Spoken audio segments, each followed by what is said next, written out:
Hey everyone, it's Eric Miller with Econologics Financial Advisors. Hey, if you ever wondered how much money you need to make to live the life that you want to live, you definitely want to pay attention to this video.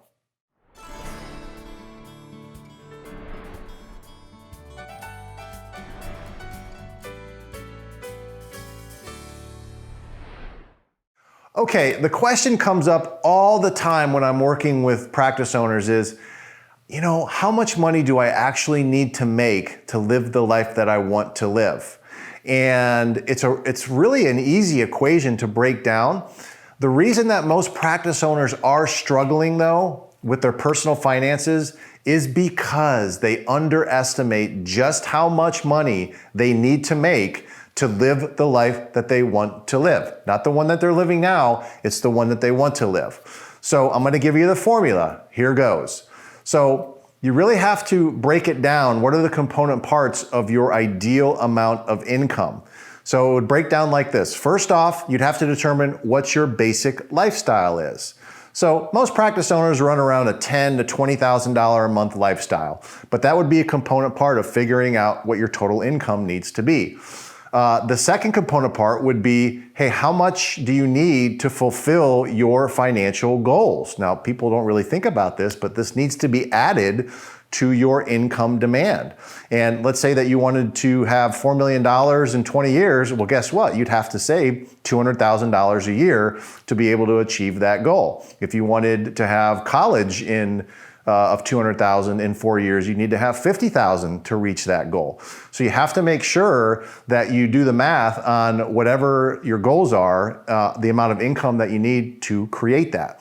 The other one, of course, would be discretionary income.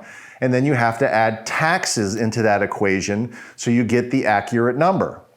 So what ends up happening is that when people do the math, they're making $250,000 a year, but it turns out they need to make $585,000 a year. And it's like, oh my gosh, like how am I gonna make that? It's okay.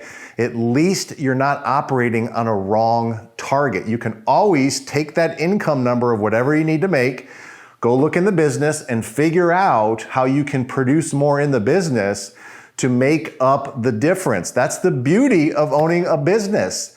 You're in control of the production, you're in control of the profit, and you can always put a bigger demand on the business to create more money for the benefit of the household. It's beautiful.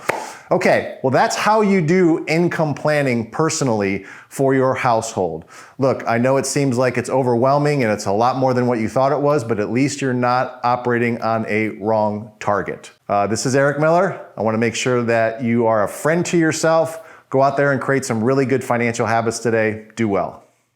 Thanks again for watching this video. I really hope it had an impact on you and can help you in some way. And if it did, hit the subscribe button, leave a comment, share this. And if you want to, tell me what you want to hear from us. Like give me a financial topic that we can talk about, that we can do in further videos. And what I really want you to do, most importantly, I want you to take some action. I want you to contact us, contact an Econologics specialist, schedule an appointment so that you can start your road towards financial improvement. It's not gonna happen by itself. You need to take some action. We're definitely here to help you. So thanks again for watching. We'll see you later.